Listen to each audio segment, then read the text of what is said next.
Alamin ang sintomas ng heart attack para maiwasan ito. Dami akong nababalitaan na namamatay sa heart attack. Recently, namatay si Chino Trinidad, dating commissioner ng PBA. At meron tayong mga kakilala, mga pasyente na namatay dahil sa heart attack. Alam niyo ba na may paraan para malaman kung may bara ang ating puso?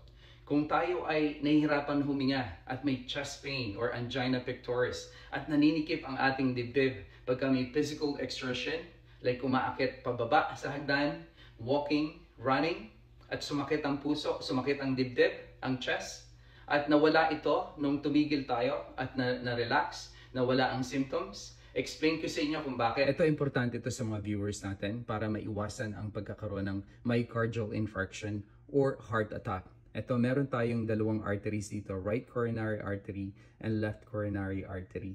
So imagine natin, meron tayong blockage dito sa area na ito. Yan, kasi yun yung nagsusupply, itong artery na ito nagsusupply sa left ventricle dito sa side na ito at yung coronary artery nandito naman nagsusupply.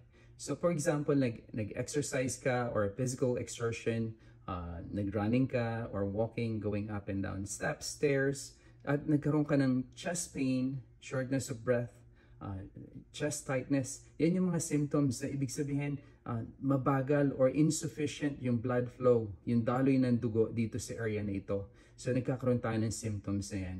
Tapos titigil lang siya or ma-alleviate yung symptoms ng chest pain pagka nagpahinga, nagre-rest ka at bumabagal na yung tibok ng puso mo. Ibig sabihin yan, sufficient na yung blood flow.